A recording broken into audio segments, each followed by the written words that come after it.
कर पाए, जो हर भाषण में कहते हैं कि बच्चे 4 पैदा कर, जो हर भाषण में कहते हैं कि बच्चे 4 पैदा कर। हमारी आंखें कैसा कैसा मंजर देख रही हैं साहब।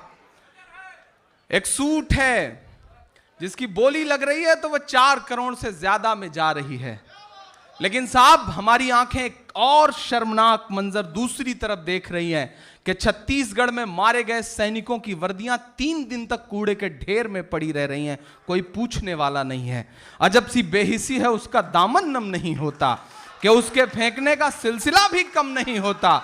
जो कल तक कुत्ते के पिल्लों का भी मातम मनाता था, उसे अब सैनिकों की मौत का भी गम नहीं होता, उसे अब सैनिकों की मौत का भी गम नहीं होता। कभी कभी लगता है किससे बात की जाए, किससे अपना दर्द बयान किया जाए, तो मन करता है उस व्यापारी से बात करूं जिसने 4 करोड़ से ज्यादा में एक सूट खरीदा, चूंकि वो किसी का उतारा हुआ था। मैं मिसरे पढ़ता हूं, अगर आप सब लोग वतन से मोहब्बत करने वाले लोग हैं, आप सारे लोग अपने अपने सैनिकों से प्यार करने वाले लोग हैं, वतन के लिए लड़ने वालों से प्यार करने वाले लोग हैं, मैं 4 मिसरे पढ़ता हूं साहब, और अगर सच लगे तो अब तक की आपकी सबसे बड़ी दुआएं मांगता हूं। मैं उस व्यापारी से बात कर रहा हूं जिसने 4 करोड़ से ज्यादा खर्च किया एक सूट के लिए। उससे कहता हूं कि बुढ़ापा क्या खरीदा है, जवां मर्दी खरीदो तुम।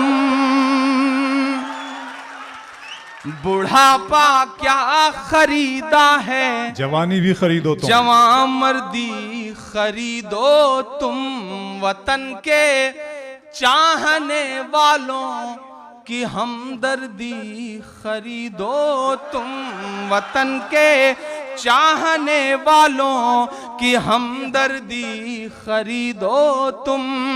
सियासी शख्स की उतरन को लेने से तो बेहतर है, अब देखता हूं हिंदुस्तान कितना आपकी रगों में दौड़ता है। सियासी शख्स की उतरन को लेने से तो बेहतर है, वतन पर मरने वाले शख्स की वर्दी खरीदो तुम।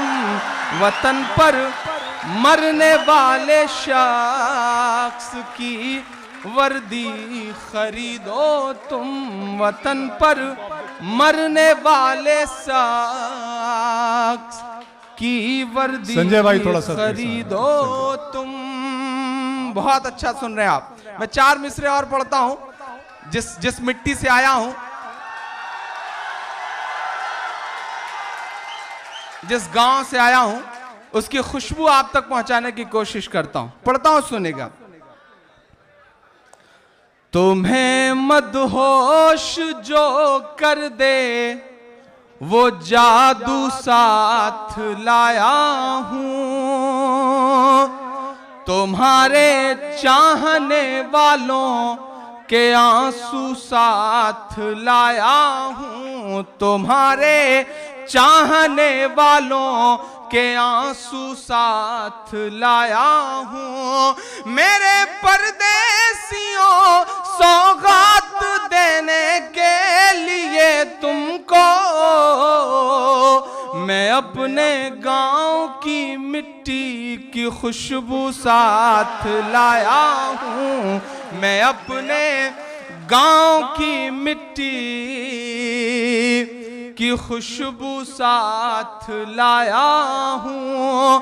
और किसी ने टूटते सपने बिखरती शाम भेजा है, किसी ने टूटते सपने बिखरती शाम भेजा है, किसी ने अपनी आंखों का छलकता जाम भेजा है, किसी ने अपनी आंखों का छलकता जाम भेजा है। हमारी ईद को रंगीन करने अब तो आ जाओ, किसी ने आंसुओं के साथ ये पैगाम भेजा है, किसी ने आंसुओं के साथ ये पैगाम भेजा है। और 4 मिसरे इसी तसलसल से पढ़ता हूं कि किसी के हाथ का कंगन खनक ना भूल बैठा है, किसी के हाथ का कंगन खनक ना भूल बैठा है, कोई सिंगार करके भी महक ना भूल बैठा है। चले आए हो जब से छोड़कर तन्हा किसी को तुम, अब उसके सर का आंचल भी सरक ना भूल बैठा है, अब उसके सर का आंचल भी वाह वाह वाह वाह, सरक ना भूल बैठा है। और चले आओ किसी की जुल्फ का बादल बुलाता है। बहुत अच्छा है, वाह वाह वाह। चले आओ किसी चले आओ किसी भाई शायरी हो रही है इमरान, वाह का बादल बुलाता है, तुम्हारी याद में होकर कोई पागल बुलाता है, तुम्हारी याद में होकर कोई पागल बुलाता है, बुलाती है किसी की संदली बाहों की बेचैनी, किसी की आंख का भीगा हुआ काजल बुलाता है, किसी की आंख का भीगा हुआ काजल बुलाता है। आखिरी 4 मिसरे पढ़ता हूं कि किसी की शोख और चंचल अदाओं ने बुलाया है, तुम्हारे गांव की पागल हवाओं ने बुलाया है, तुम्हारे गांव की पागल हवाओं ने बुलाया है, हमेशा ढूंढती हैं तुमको बूढ़े बाप की आंखें,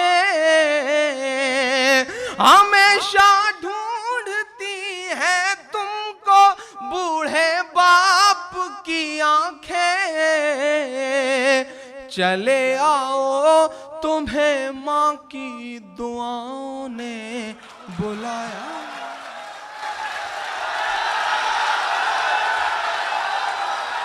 आइए आइए इमरान भाई, आ रहे हैं बस। जी जी जी आप नहीं जी। मैं जा थोड़ी रहा था, मैं तो मार्केट वैल्यू चेक कर रहा था कि आप सुनने के मूड में है कि नहीं। ऐसा करना पड़ता है साहब, आजकल के बच्चे बड़े समझदार हो गए हैं, बड़े नई जनरेशन बहुत जल्दी बड़ी हो गई है। वो पिछले दिनों एक माठ साहब ने एक बच्चे के घर फोन किया और कहा भाई देखिए आपका जो बच्चा है वो अजीब है, वो ऐसी पेंटिंग बनाता है कि एकदम जिंदा लगती है। उसने 1000 रुपए की नोट बना दी थी जमीन पर, उसे उठाने के चक्कर में मेरे नाखून टूट गए। तो बाप ने कहा मैं भी बहुत परेशान हूं, परसों मेरे होंठ में करंट लग गया। तो माठ साहब ने कहा कि कैसे लग गया? बोले उसने मीटर पर, बिजली के मीटर पे कैटरीना की तस्वीर बना दी थी, उसको छूने के चक्कर में ये हाल हो गए मेरे। तो ये जो नई जनरेशन है साहब वो बहुत जल्दी बड़ी हो गई है, अल्हम्दुलिल्लाह बहुत जल्दी तैयार हो गई है। एक नज्म सुनाता हूं आप सबकी अदालत में। मैं एक बहुत छोटा सा वाक्या, चूंकि सिराज साहब मौजूद हैं उनकी मौजूदगी में बताता हूं कि एक बार संसद की सीढ़ियों से प्रथम प्रधानमंत्री पंडित जवाहरलाल नेहरू जी उतर रहे थे, उनके साथ राष्ट्र कवि रामधारी सिंह दिनकर जी उतर रहे थे। एकाएक नेहरू जी का पांव लड़खड़ाया, नेहरू जी गिरने के हुए कि दिनकर जी ने उनका हाथ थाम लिया। तो नेहरू जी ने कहा कि दिनकर जी आपका शुक्रिया, आपने मुझे गिरने से बचा लिया। तो दिनकर के जवाब को हर शायर का जवाब समझें। दिनकर ने कहा नेहरू जी इस देश की सियासत के कदम जब जब लड़खड़ाएंगे साहित्य और अदब उसे सहारा देगा।